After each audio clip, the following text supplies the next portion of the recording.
Hello hello hello, तो welcome back है आप सभी का फिर एक बार। तो आज हम डिस्कस करेंगे chapter number 8 company analysis financial analysis का क्विज। और इसमें थोड़े से न्यूमेरिकल्स ज़्यादा है। और एक बात इसमें जो 4 मार्क्स का क्वेश्चन आता है ना, वो केस स्टडी भी है इसमें। तो केस स्टडी मैंने यहाँ पे डिस्कस नहीं किए हुए। वो क्वेश्चन बैंक का जो सवाल क्वेश्चन आंसर का पीडीएफ है, वो उसमें आपको मिलेंगे। अगर टाइम मिला तो बाद में उसको भी मैं सॉल्व करके वीडियो बनाऊंगा, अगर टाइम मिला तो। अगर नहीं तो फिर भी वो पीडीएफ में आपको मिल जाएंगे, तो उसके लिए आप डीएम कर सकते हैं इंस्टा पे। तो बिना किसी देरी के हम chapter number 8 company analysis financial analysis का क्विज शुरू करेंगे यहाँ पे। तो चलो चलते हैं। पहला क्वेश्चन है, which section in the cash flow statement will provide information about the funds company borrowed during preceding year? Total net cash flow, investment cash flow, financing cash flow, operating cash flow. So इसका answer रहेगा financing cash flow. Next question है, which of the following measures the ability of the company to satisfy its short-term obligation? High return on equity current ratio, inventory turnover ratio, high return on capital employed. So short term है। Short term कहाँ में आती है? तो question में answer रहता है short term क्या रहेगा, करंट। करंट मतलब अभी का, वो शॉर्ट टर्म में रहता है। सो ये न्यूमेरिकल है। यहाँ पे भी मैं सिर्फ पढ़ूंगा और इसका आंसर बताऊंगा। और उसका जो क्या बोलते हैं, स्टेप बाय स्टेप जो एक्सप्लेनेशन मतलब सॉल्व है, वो पीडीएफ में मिल जाएगा आपको। सो थर्ड क्वेश्चन है, the price to earning ratio of business is 10, price to book value ratio this is of this business 5, the book value per share is rs 15 and outstanding number of shares 10,000, what would be the return on equity in the business? So इसका answer रहेगा 50। Next question है, which statement provides information about a company financial performance for a period? Balance sheet, profit and loss statement, statement of changes shareholders equity, none of the above. So इसका answer रहेगा profit and loss statement. और इसमें साथ में साथ theory भी बहुत है इसका, ये नहीं कि सिर्फ न्यूमेरिकल से ज़्यादा थियरी भी बहुत है। सो थियरी पे भी फोकस करना है। सो नेक्स्ट क्वेश्चन है, what type of information does a cash flow statement provides? Company financial performance, financial position of company, company asset and liabilities, various sources application of cash within a specific period. So इसका answer रहेगा various sources and application cash within a specific period. So next question है what ratio measures company's ability to meet short term obligation? Current ratio, debt to equity ratio, return on investment. So इसका भी answer क्या रहेगा, short term मतलब आता है current ratio. Next question, what is the purpose of statement of changes in shareholders equity?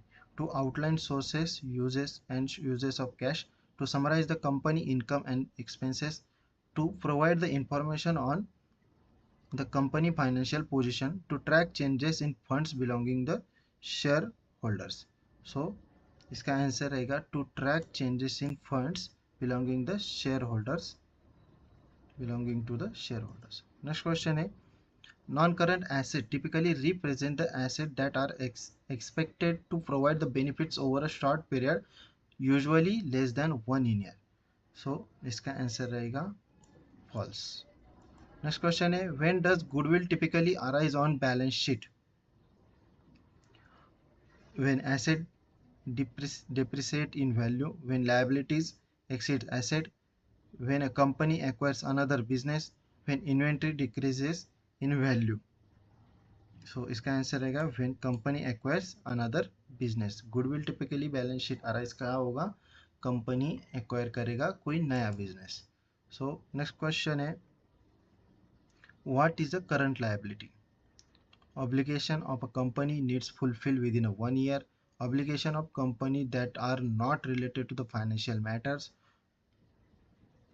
obligation of company that have been fulfilled after 1 year, obligation of the company that are related to the shareholders dividend. So इसका answer क्या रहेगा?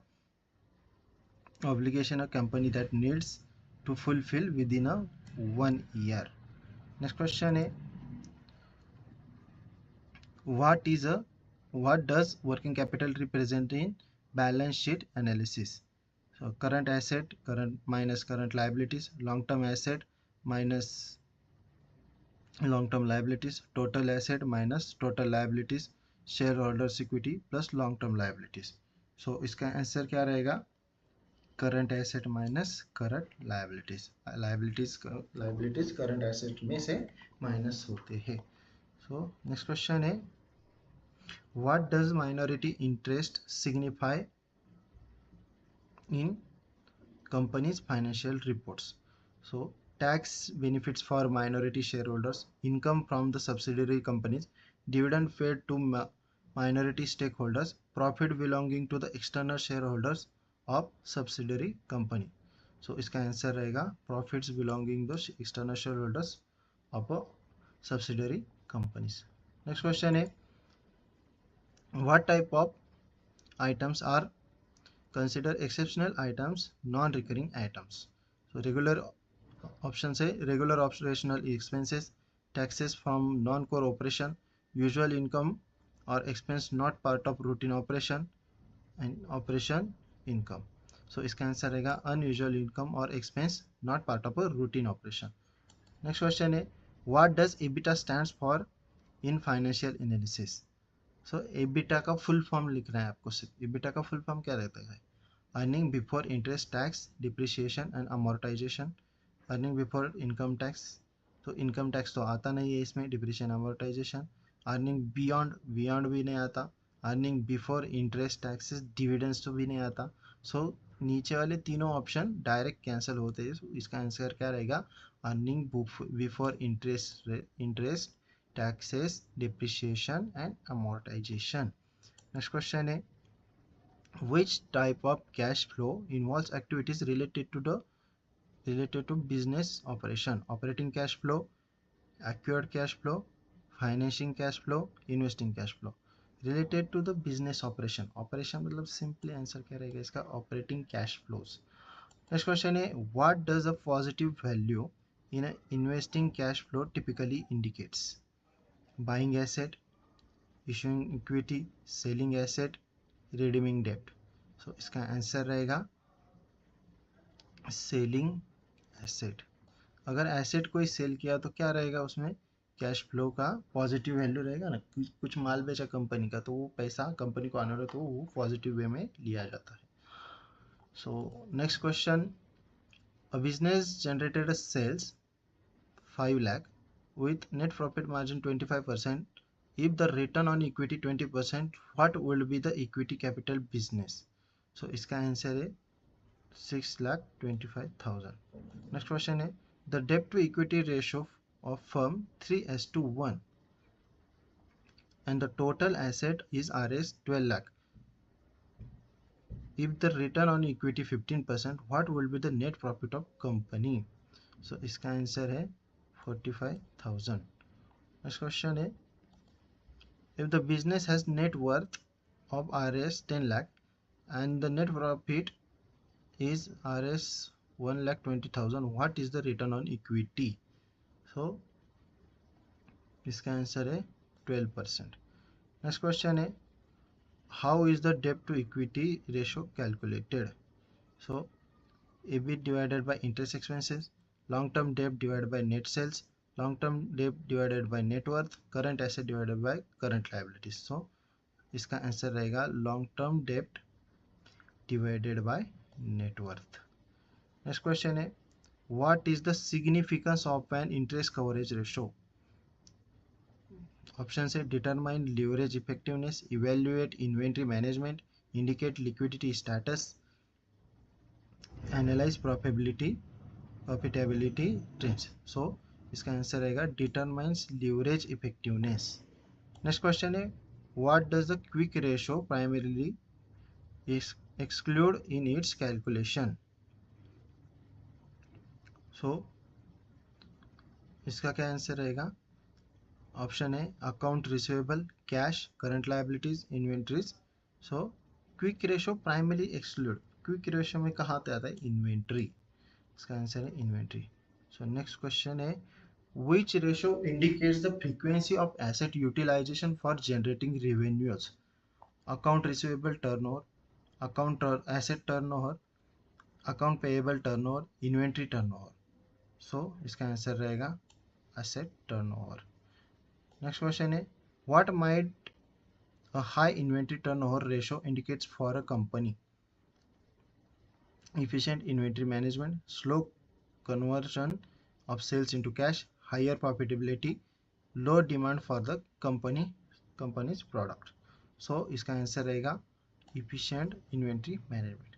so इसी के साथ chapter number जो है अपना 8 company analysis, financial analysis, इसके सिर्फ अपने केस स्टडीज़ बाकी है। केस स्टडीज़ आपको पीडीएफ में मिल जाएगी। पीडीएफ का अगर चाहिए तो इंस्टा पे डीएम करो मुझे, पीडीएफ आपको मिल जाएंगे। और आपको मेरा प्रयास कैसा लग रहा है प्लीज़ लाइक करो और शेयर करो। मिलेंगे हम कल फिर से चैप्टर नंबर 9 में। चैप्टर नंबर 9 इजी है और सिर्फ आपको अगर ज़्यादा फोकस करना है तो चैप्टर नंबर 8 और चैप्टर नंबर 10 में वेटेज ज़्यादा है, तो इसमें न्यूमेरिकल्स भी ज़्यादा है। चैप्टर नंबर 8 और चैप्टर नंबर 10 में दोनों में भी केस स्टडीज़ है, दोनों में से एक एक केस स्टडी आता है। मेरे पास केस स्टडीज़ के 3-4 एग्जाम्पल है, वो मैं आपको प्रोवाइड कर दूंगा पीडीएफ में। पीडीएफ का क्या करना है कैसे करना है आपको बहुत बार बताया हुआ है। तो मिलेंगे कल फिर से, तब तक के लिए फिर एक बार बाय बाय।